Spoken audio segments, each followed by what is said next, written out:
Hello, Klaus here, and welcome back to another video about using DaVinci Resolve as your editor. If you missed some of the previous episodes, you can find them up in the top corner up in the card. So today we're going to have a brief look at the color tab. So without further ado, let's go to the edit suite. Here we are in the color tab, and the camera raw settings are right here. That's what you use if you have shot anything in raw, and then you can change all the various settings in the boxes right here. So the next thing we have in the color tab is the color match. This is what you use if you have used color charts or color cards. You can then dial this in here, and here we have the color wheels. And in the color wheels we have the lift, the gamma, the gain, and the offset options. And here up and down in the brightness and darkness. And here you can change from color wheels into primary bars. We have here the same. And of course here we have our lock, which is the shadow, midtones, and highlights, and of course the offset again. Down here we have different settings, which is like contrast, period, saturation, and so on. And here we have the temperature thinned, you know, a lot of stuff and powerful stuff. Also here we have the RGB mixer. Here you can just change the in and outputs of that. So in here you can do noise reduction. This is only available in the studio version, by the way, but otherwise there is other ways of doing this, of course. So we go to the curves, and in the curves we have different settings. We have here the hue versus hue, the hue versus saturation, the hue versus luma, and the luma versus saturation, and saturation versus saturation.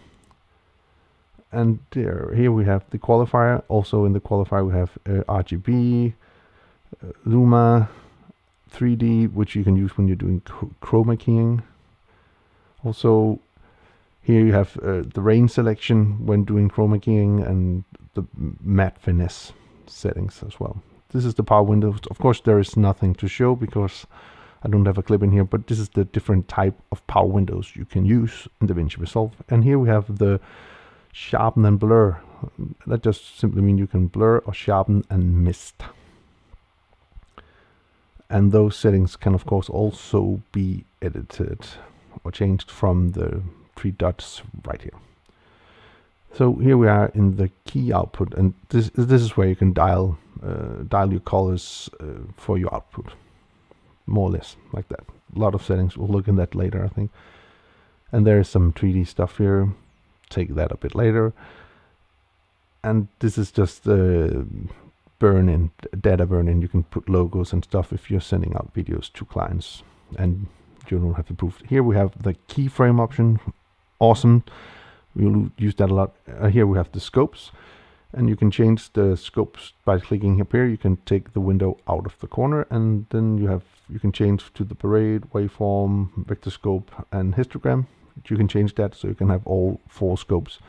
You can also change if you want to see 1 scope, 2 scope, or 4 scopes. And of course if you just put the cross, it'll go down where it belongs.